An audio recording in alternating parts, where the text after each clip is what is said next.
যে কোনো ব্যক্তি আপনার প্রতি আকৃষ্ট হয়ে যাবে।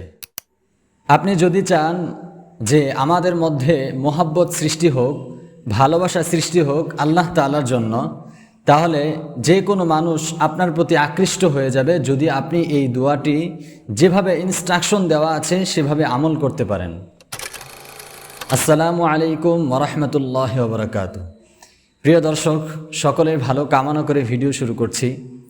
আজকের এই ভিডিওতে আমি আলোচনা করব এমন একটি গুরুত্বপূর্ণ দোয়া নিয়ে, যে দোয়াটি আপনি যদি কোনো মানুষকে কেন্দ্র করে পাঠ করেন তাহলে তারা আল্লাহ তাআলার জন্য আপনার প্রতি আকৃষ্ট হয়ে যাবে।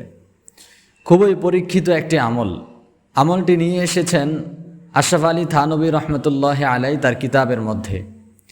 আর আশরাফ আলী থানভী রহমতুল্লাহ আলাই কেমন ব্যক্তিত্ব ছিলেন, তিনি কেমন ছিলেন এই সম্পর্কে আপনারা অবশ্যই জানেন। যদি না জানেন তাহলে অবশ্যই কমেন্টে জানাবেন। এর পরবর্তী ভিডিও ওনার জীবনী সম্পর্কে আসবে ইনশাআল্লাহ তাআলা।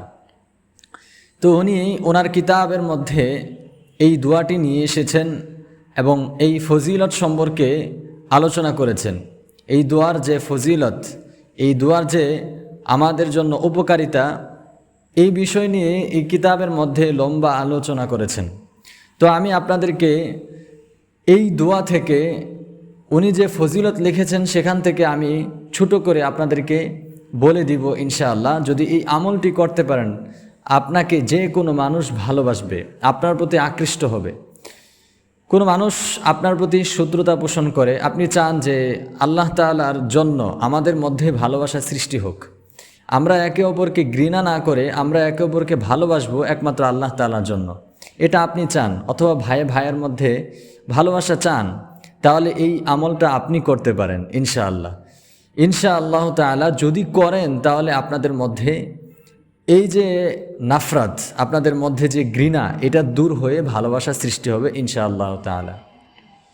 তো ভিডিও শুরু করার পূর্বে আমি একটি অনুরোধ রাখব, যারা আমার এই চ্যানেলে নতুন এসেছেন সকলেই আমার এই চ্যানেলটি সাবস্ক্রাইব করে দিবেন, আর যারা পুরাতন আছেন তাদেরকে জানাই অসংখ্য শুকরিয়া।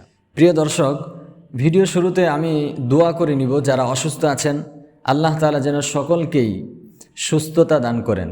সুস্থতা একটা মহামূল্যবান সম্পদ, যেটা আপনি দুনিয়াবি যত সম্পদ বিক্রি করেন না কেন সুস্থতা কিনতে পারবেন না। সুতরাং সুস্থতার জন্য বেশি বেশি আমিন এই ভিডিওর কমেন্ট সেকশনে লিখে যাবেন অবশ্যই। তো চলুন আজকের দোয়াটি আমরা জেনে নিই।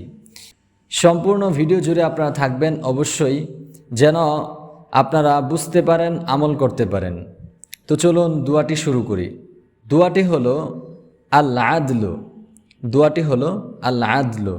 এই দোয়াটি আমরা সকলেই পারি। আমি দোয়াটি আমার কমেন্ট সেকশনে লিখে দিব, সেখান থেকে উচ্চারণ যদি ভিডিওর মাধ্যমে শিখে না নিতে পারেন তাহলে সেখান থেকেও শিখে নিতে পারেন, কোনো সমস্যা নেই ইনশাআল্লাহ। তাহলে দোয়াটি হলো আল্লাহ আদলু আল্লাহ আদলু আল্লাহ আদলু আল্লাহ আদলু।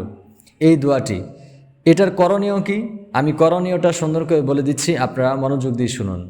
আশরাফ আলী থানভী রহমতুল্লাহ আলাই ওনার কিতাবের মধ্যে এর করণীয় সম্পর্কে লিখেছেন যে ব্যক্তি জুমার দিন রাতে 30টি রুটির টুকরার উপর এই ছোট আল্লাহ আদলু শব্দটি লিখে খাবে, তার প্রতি মানুষ আকৃষ্ট হয়ে যাবে।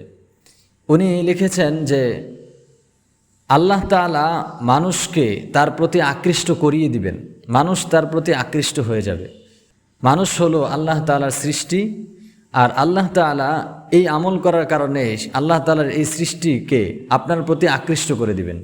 সুতরাং আমরা জুমার দিন রাতে যদি কোনো মানুষকে আকৃষ্ট করতে চাই 30টা রুটির উপর লিখে আমরা খেয়ে নিব, তাহলে ইনশাআল্লাহ এই আমলটা করার মাধ্যমে মানুষ আমাদের প্রতি আকৃষ্ট হবে, এটা আল্লাহ তাআলাই করে দিবেন। সুতরাং করণীয়টা আমি আবারও বলছি, যে ব্যক্তি জুমার দিন রাতে রুটির 30টা টুকরা করবে, টুকরা করে সেখানে আল্লাহ আদলু লিখবে, লিখে যদি 30টা টুকরা খায় তাহলে মানুষ তার প্রতি আকৃষ্ট হয়ে যাবে, আল্লাহ তাআলা তার প্রতি মানুষকে আকৃষ্ট করে দিবেন। সুবহানাল্লাহ। তাহলে যারা চান যে আমার প্রতি মানুষ আকৃষ্ট হোক, এই আমলটা আপনারা করতে পারেন। তো সকলেই ভালো কামনা করে ভিডিও শেষ করছি। আল্লাহ হাফেজ, সকলেই ভালো থাকবেন।